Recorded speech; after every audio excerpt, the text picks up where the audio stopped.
Bonjour à toutes et à tous.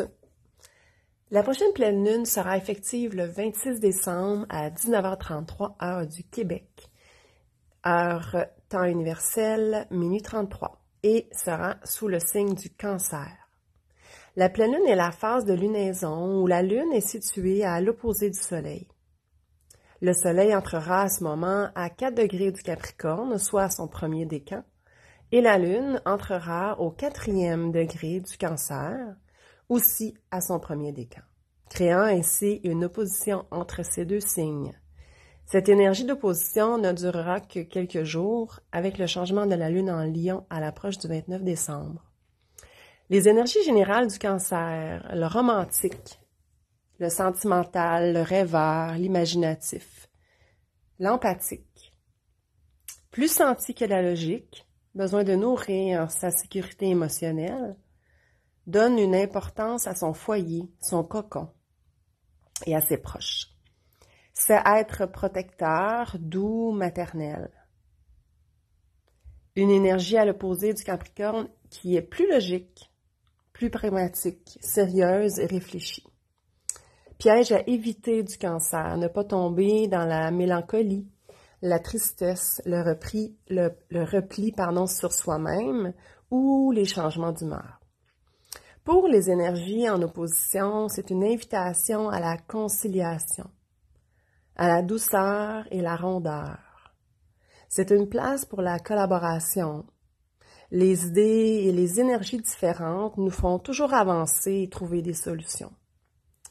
Quand on est tous d'accord, c'est une seule idée et on peut manquer de recul et de perspective. La logique et le ressenti sont une équipe forte. Alors, pendant cette période, les signes les plus favorisés pendant cette pleine lune, les signes d'eau, premier décan du Cancer, premier décan du Poisson, premier décan du Scorpion. Toujours un bémol pour le Cancer de ne pas tomber, comme je mentionnais, dans la mélancolie, la tristesse, le repli sur soi-même ou les changements d'humeur. Alors, je poursuis avec les signes les plus favorisés pendant cette pleine lune. Les signes de terre, le premier décan du Taureau, premier décan de la Vierge, signe de feu, le premier décan du Lion, signe d'air, premier décan du Gémeaux. Les signes pouvant être impactés, alors je dis toujours impactés, peuvent être impactés, donc c'est pas forcément une fatalité. L'astrologie n'est jamais une fatalité, c'est toujours un libre arbitre. Alors les signes qui peuvent être impactés par des tensions ou des oppositions.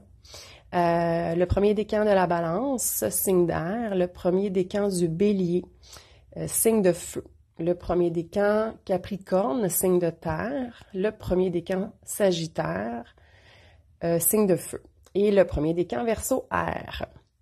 Comme je le mentionnais, vous avez toujours le libre arbitre et le choix de relever le défi de la lune en Cancer qui se présenterait dans notre ciel, soit de vibrer la sensibilité, la douceur. Les énergies des astres sont là pour nous servir. Il est à nous d'utiliser ces énergies à notre avantage et de saisir les opportunités. Les énergies générales de la pleine lune. À la pleine lune, les énergies s'intensifient pour nous montrer ce qui doit être changé. Toutefois, ce n'est pas une période pour faire de grands changements et prendre de grandes décisions.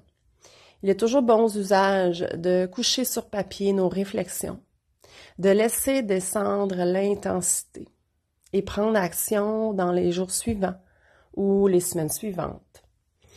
Si on prend action pendant cette période ou qu'on fait de grands changements, c'est qu'on devait le faire et qu'on devait vivre cela. Tout est parfait et tout arrive pour une raison.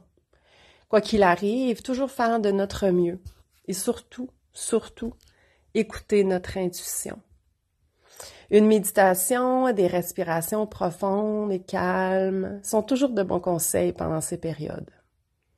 Ce qui n'a pas été adressé, réglé ou changé pourrait revenir dans notre vie encore plus intensifiée aux prochaines pleines lunes.